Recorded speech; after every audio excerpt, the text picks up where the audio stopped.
75,000 اور کچھ اوپر بنتے ہیں، یعنی 76,000 مکمل نہیں ہے، 75,000 اور 500 مثال کے طور پہ لگا لے۔ اگر کسی کے پاس اتنے پیسے عید والے دن آ جاتے ہیں جو اس کی حاجت سے زائد ہیں، تو اب شریعت حکم یہ دیتی ہے کہ اس پہ قربانی کرنا واجب ہو چکا ہے۔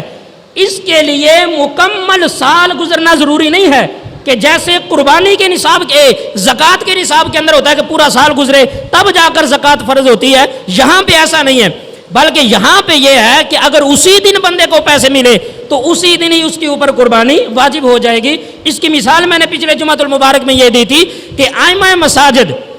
کہ جو مساجد کے اندر امامت و خطابت کرتے ہیں گاؤں دیہات کے اندر، تو وہاں پہ بعض دفعہ یہ قانون ہوتا ہے کہ مسجد کے اندر ان کے لیے عید والے دن پیسے جمع کیے جاتے ہیں، سالانہ طور پر ان کی خدمت کی جاتی ہے، کسی کو 1,00,000 کسی کو 1.5 لاکھ اور کسی کو 110 یا جتنا بھی ہو سکے ان کی خدمت کی جاتی ہے۔ ان ائمہ مساجد میں سے جس امام مسجد کو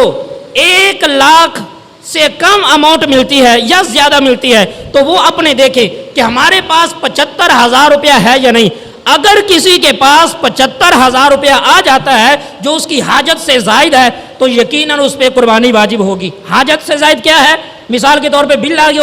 اسی کا وہ بل دینا ہے، یا بچوں کی فیس ہے اس مہینے میں اس نے دینی ہے، یا اسی طرح اس کے اوپر قرضہ ہے وہ اس نے دینا ہی دینا ہے۔ اب یہ ضروری چیزیں جو ہے وہ نکال سکتا ہے، یا اپنے مہینے کا جو اس نے ایک بجٹ بنایا ہے کہ میرے گھر کا اتنا بجٹ ہے، مثال کے طور پہ سبزی کا، دودھ کا وغیرہ، یہ ساری چیزیں حاجت ہیں، ضرورت کے تحت ہیں، ان کے بغیر گزارا نہیں ہے۔ یہ صرف اپنا اتنا فنڈ نکال سکتا ہے کہ اس مہینے کے بچوں کی فیسیں نکال سکتا ہے، اس مہینے کے جو بل وغیرہ ہے یوٹیلٹی بل وہ نکال سکتا ہے، اور جو اپنے اوپر قرضہ ہے صرف وہ نکال سکتا ہے۔ اس کے علاوہ اگر 75,000 روپیہ اس کے پاس بچتا ہے یا کوئی سامان اس کے پاس اتنا بچتا ہے تو جناب اس کے اوپر قربانی واجب ہو جائے گی۔ ائمہ مساجد اس بات کے اوپر توجہ دے کہ قربانی کرنا واجب ہو جائے گی۔ اگر اتنے پیسے ہوں اور اس کے باوجود قربانی نہ کی تو چاہے امام مسجد ہو یا مقتدی ہو وہ شریعت کی نگاہ میں گناہ گار ہوگا۔ لہذا اس مسئلے کے اوپر توجہ رکھیں، عید والے دن بھی اگر پیسے مل جاتے ہیں تو قربانی کرنا واجب ہو جائے گا۔ ایک اور مسئلہ میں نے یہ عرض کیا تھا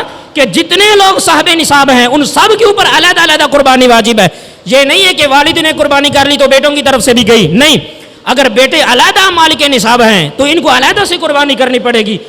اگر زوجہ علیحدہ سے مالک نصاب ہے، اس کے پاس سونا وغیرہ ہے تو اس کے اوپر علیحدہ سے قربانی ہے۔ اور سونے کے اندر بھی یہ ضروری نہیں ہے کہ جو ضرورت سے زائد ہو، سونا ساری ضرورت سے زائد ہوتا ہے، یعنی جو استعمال میں ہو یا نہ ہو،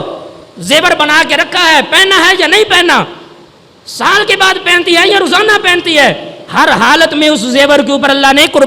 کیا کہتے ہیں اس نصاب کے اندر شامل کیا اس کو، لہٰذا زکوٰۃ کے اندر بھی اس کو شامل کیا جائے گا، قربانی کے اندر بھی اس کو شامل کیا جائے گا۔ یہ مسائل اپنے ذہن کے اندر رکھیں اور جن کے گھروں کے اندر اس طرح کے معاملات ہیں اس کے مطابق عمل کریں۔ اس کے بعد ایک اور مسئلہ